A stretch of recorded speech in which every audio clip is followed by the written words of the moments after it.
안녕하세요.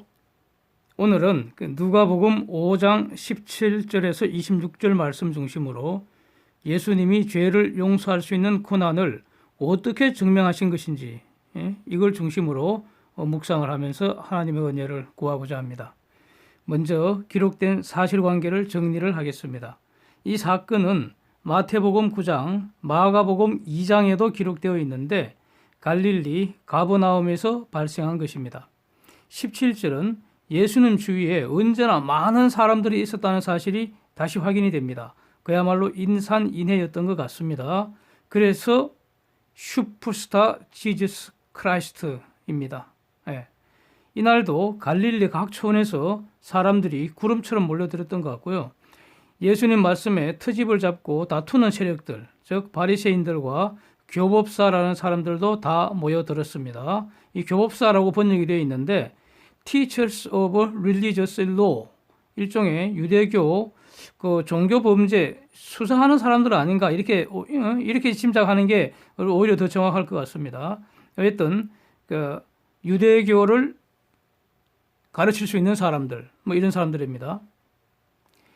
예수를 잡아 죽일 증거를 확보하려고 멀리 유대와 예루살렘에서도 왔다. 이렇게 누가가 기록하고 있습니다.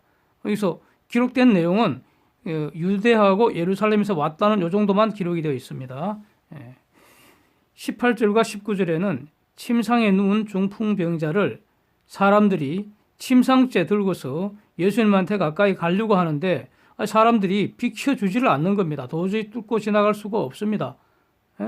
그래서 하다 안 되니까 아예 남의 집 지붕 위에 올라가서요. 지붕을 뜯어내버리고요.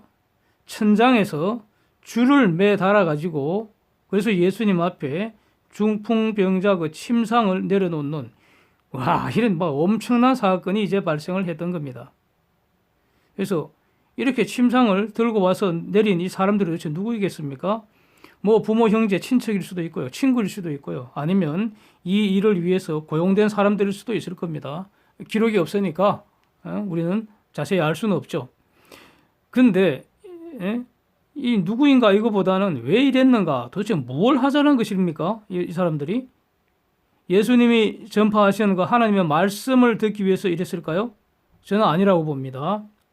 예수님 말씀보다는 예수 만나서 중풍병 낫고 싶은 그거 아니겠습니까? 니고데모라는 사람은 예수님의 말씀을 듣고 싶어서 밤중에 몰래 예수님한테 찾아왔습니다.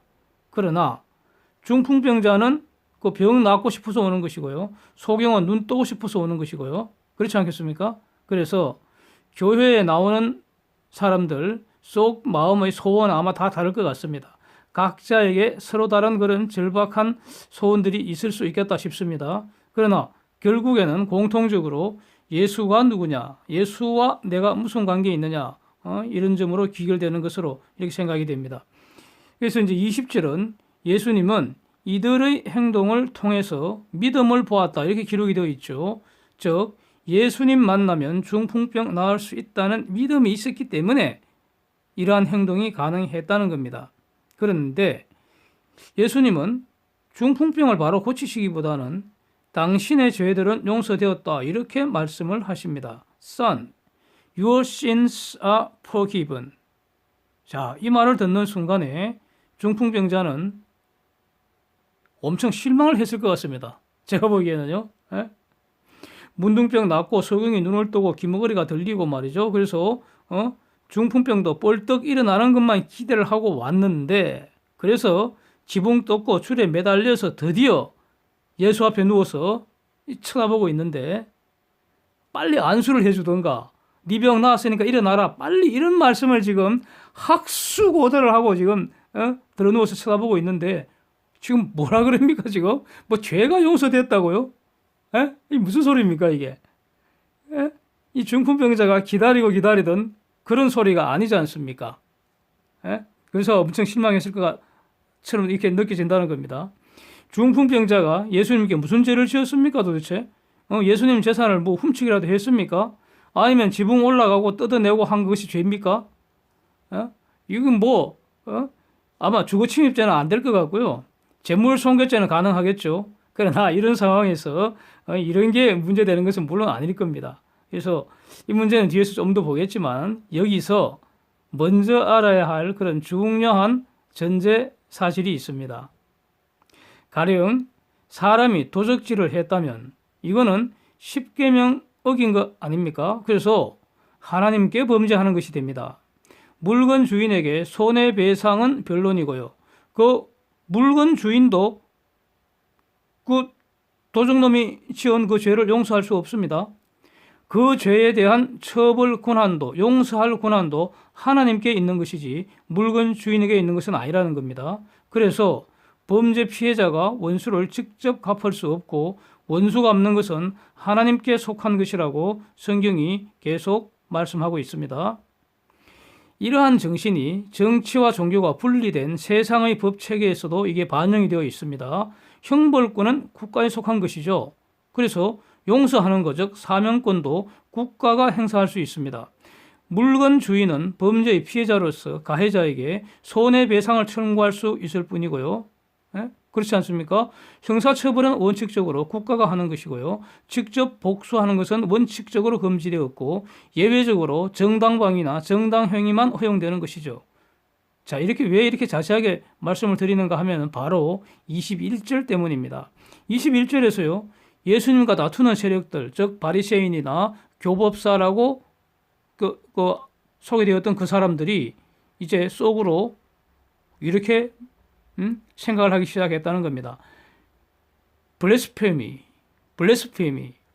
신성모독죄입니다. 블레스페미. 하나님을 모욕하는 것이라고 간단히 말할 수 있습니다. 유대교와 이슬람교에서 그야말로 가장 무서운 죄입니다. 하나님만이 죄를 용서할 수 있는데 예수라는 저 사람이 죄를 용서받았다. 당신 죄 용서받았다. 즉 내가 너 죄 용서한다. 이런 식으로 말하는 것은 인간이 하나님처럼 말하는 거 아니냐.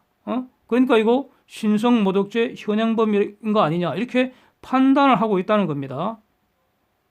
이거 어디에 있습니까? 레위기 24장 16절에 기록되어 있습니다.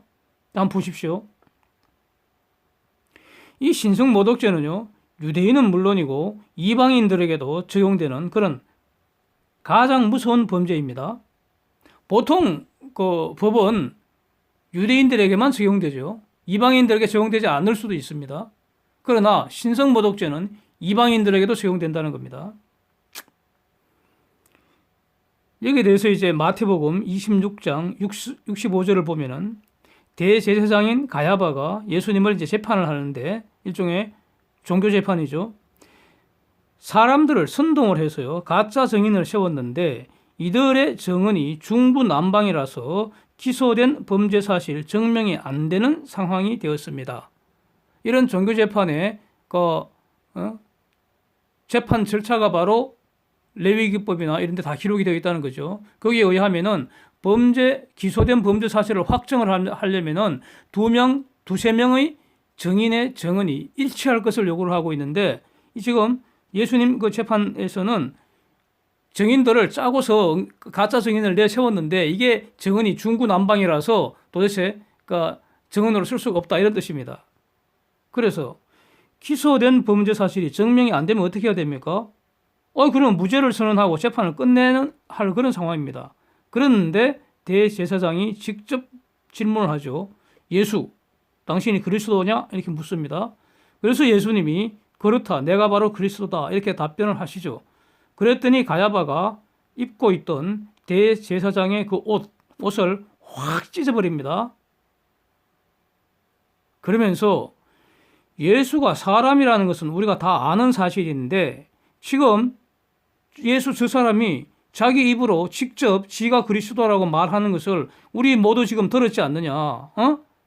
그러니까 우리 모두가 증인이 아니냐. 그러니 다른 증거가 뭐 필요하냐 이겁니다. 그래서 신성모독죄로 사형 판결을 했던 것이죠. 이렇습니다. 바로 이 신성모독죄입니다. 자, 그래서 이 재판이 왜 잘못된 것인지 다룬 저의 별도 영상도 참고 바랍니다. 자, 22절에서 예수님은 바리새인과 교법사라는 사람들이 속으로 이런 생각을 하는 것을 아셨다고 기록이 되어 있습니다. 하나님 앞에서 숨길 수도 없고요. 또 숨을 수도 없다는 사실을 알 수 있습니다. 자, 이런 바리새인과 규법사들에 대해서 23절에서 예수께서 이런 질문을 하셨죠. 자, 1번 당신의 죄들이 용서되었다. 2번 일어나 걸어가라. 이 두 가지 중에서 어느 것이 더 말하기 쉽겠느냐, 이렇게 질문을 던진 겁니다. Your sins are forgiven.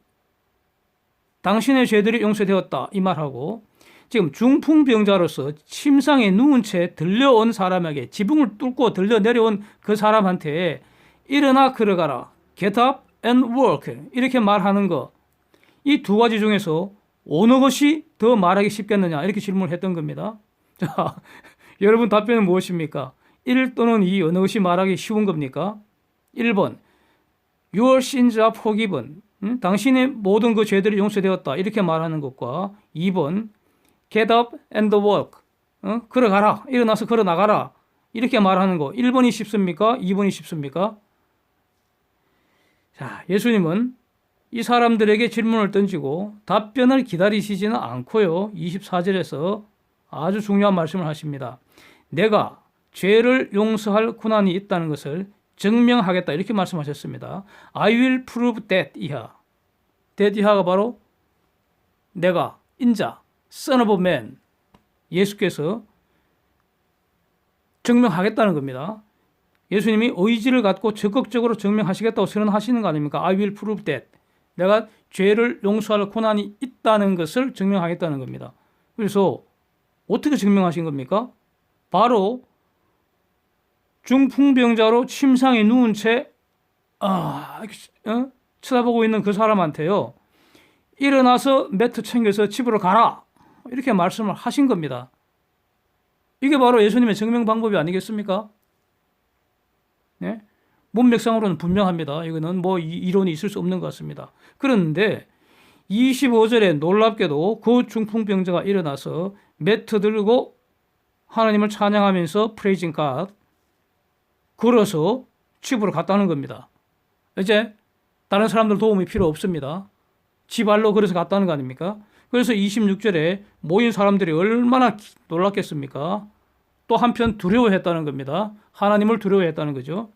그러면서 하나님께 이 모든 일들의 영광을 돌렸다, 뭐 이렇게 기록되어 있습니다. 자, 이제 중풍병자를 일으켜 세우신 그 하나님의 은혜가 우리한테도 임하기를 바라면서 여기서 이제 한 3가지 정도 주제를 이렇게 묵상을 해보겠습니다. 1번으로요.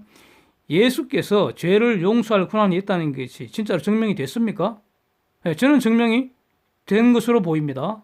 증명이 된 것으로 보입니다. 중풍병자가 일어선 것은 의사가 돈 받고 치료해 주는 것과는 완전히 다릅니다. 일어나서 매트 챙겨서 집으로 가라, 이 말이 치료형이 아닌 것은 명백합니다. 이런 치료법은 없습니다. 예, 그래서 치료가 아닙니다. 아무나 이런 말 하면은 중풍병자가 일어나서 그럴 수 있는 게 아니잖아요. 이런 일은 오직 하나님의 전능한 능력으로만 가능한 그런 기적인 것이죠. 기적. 예수께서 일어나 매트 챙겨서 집으로 가라 말씀하신 그 순간에 하나님이 함께 하셨기 때문에 가능한 거 아니겠습니까? 그런데 그 중풍병자를 일으킨 그 하나님은 바로 죄를 용서할 권한도 가지신 분 아닙니까? 누구나 중풍병자에게 당신의 죄 용서받았습니다 라고 말은 할 수 있습니다. 그런데 그 말이 실현되었는지 증명할 방법은 없습니다. 그렇죠? 그리고 또 누구나 중풍병자에게 일어나 매트 챙겨서 집에 가라, 이런 말은 다 할 수는 있습니다.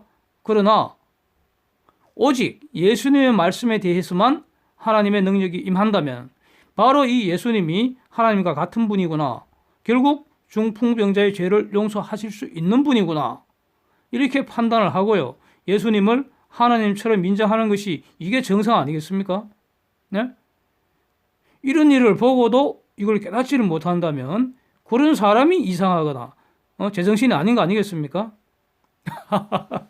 그렇게 보여집니다. 물론 이제 이 사건 이외에도 다른 수많은 사건 속에서 예수님의 말과 행동을 모두 고려해서 이제 종합적으로 이제 그 결론을 내리게 되겠지만 말이죠. 예, 그렇습니다. 두 번째 어떤 묵상할 것은 이겁니다.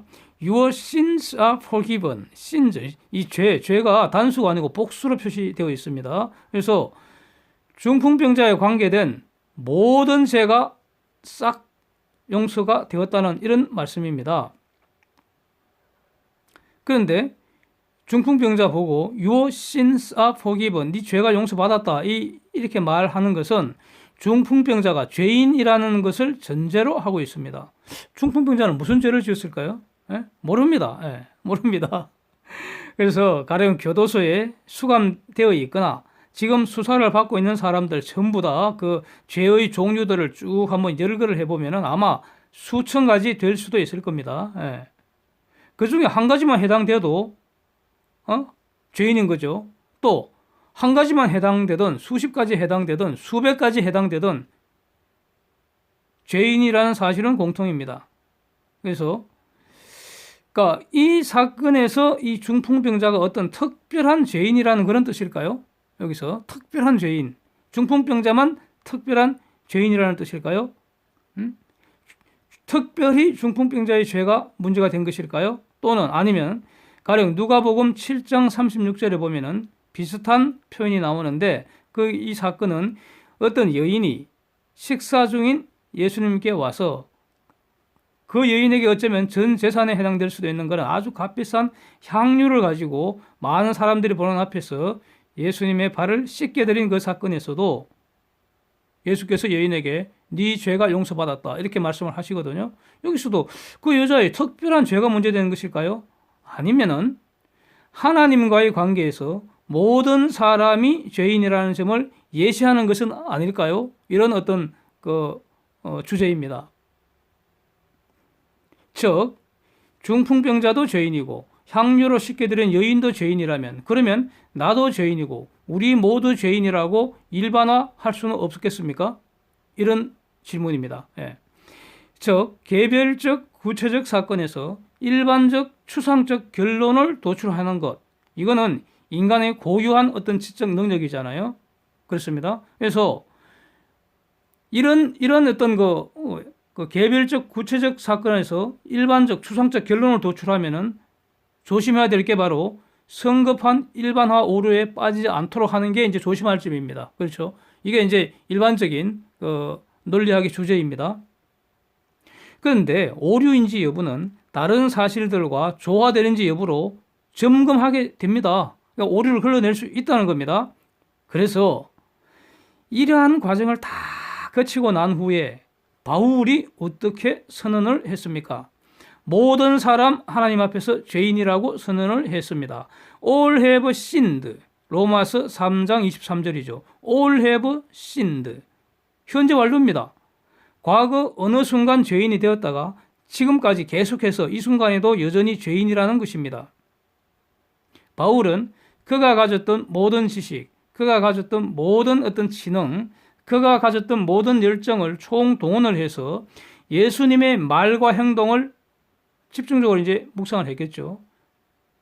그리고 내린 결론. 바울이 묵상한 것은 오늘 중풍병자 사건이나 향유 부은 여인 사건도 다 고려를 했겠죠. 그래서 이것은 결국 모든 사람 죄인이라는 뜻이구나. 이렇게 결론을 내리고 로마서를 비롯한 여러 서신서에서 고백한 거 아니겠습니까? 이것이 최소한의 어떤 내용이고요. 또 이런 바울의 어떤 해석 또는 고백 이걸 다 종합해 봤더니 이거는 하나님께서 바울을 통해서 저렇게 말씀하시는 것이구나. 이렇게 결론을 내리는 것이 바로 신앙의 핵심이 아닌가. 저는 이런 생각을 하게 됐습니다. 그래서 본문에서 중풍병자의 죄들이 용서받았다는 이 말씀에서 나의 죄들도 예수님께서 용서하셨다는 점을 발견하게 되는 것이다. 이런 뜻입니다. 세 번째는 이제 가벼운 그런 질문입니다. 가령 말이죠. 중풍병자의 죄 때문에 중풍병에 걸린 것일까요? 이건 말이죠. Maybe or maybe not. 그럴 수도 있고 아닐 수도 있을 겁니다. 알 수 없고요. 그래서 이런 질문하면은 그거는 어리석은 질문이라고 생각이 됩니다. 예? 가령 말입니다. 뭐 다윗이 바세바의 가늠 행위 숨기려 하다가 결국 바세바의 남편인 우리아를 살해한 그런 살인죄를 짓게 되죠. 그래서 이 죄로 인해서 다윗과 그 이후 일어날 일들을 말씀하신 그런 것이 지금 그 열왕기 그 성경에 기록되어 있지 않습니까? 그런 경우에는 그건 아주 구체적인 경우죠. 이때는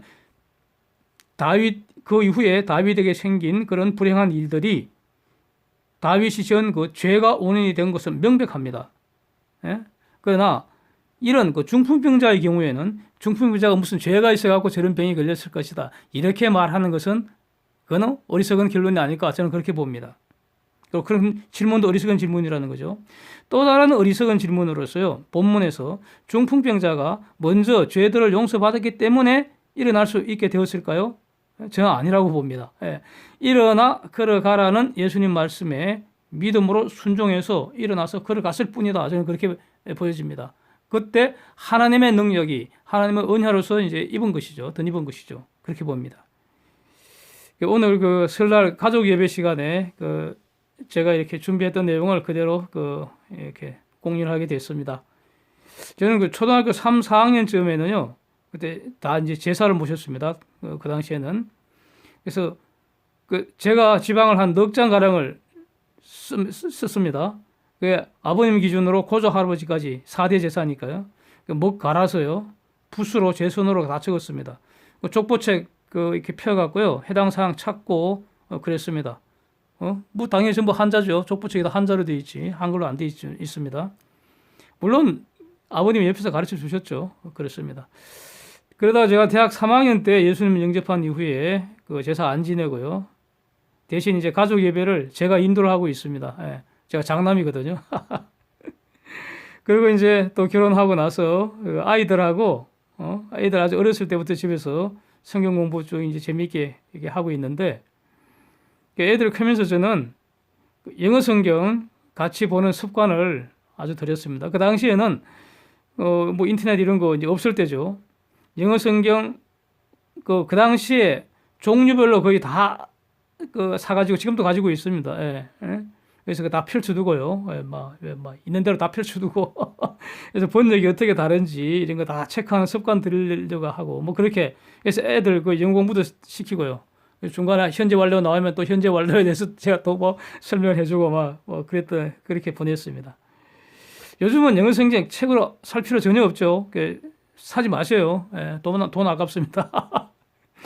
대신에 인터넷 이용하는 게 훨씬 더 편리하고 좋습니다. 예. 그래갖고 이제 둘째가 초등학교 한 4학년, 5학년 이럴 때도요, 애들 보기 좋은 그런 쉬운 영어 성경도 있습니다. 그래서 그 당시 얘도 나름대로 읽고 지 생각 말하고 막 그렇게 보냈습니다. 오늘 설날 예배 시간에는요, 큰애가 작년 11월에 이제 결혼을 해갖고 또 새 가족이 더 늘었습니다. 이렇게 보냈습니다. 예. 이상입니다. 오늘도 함께 해주셔서 감사드립니다.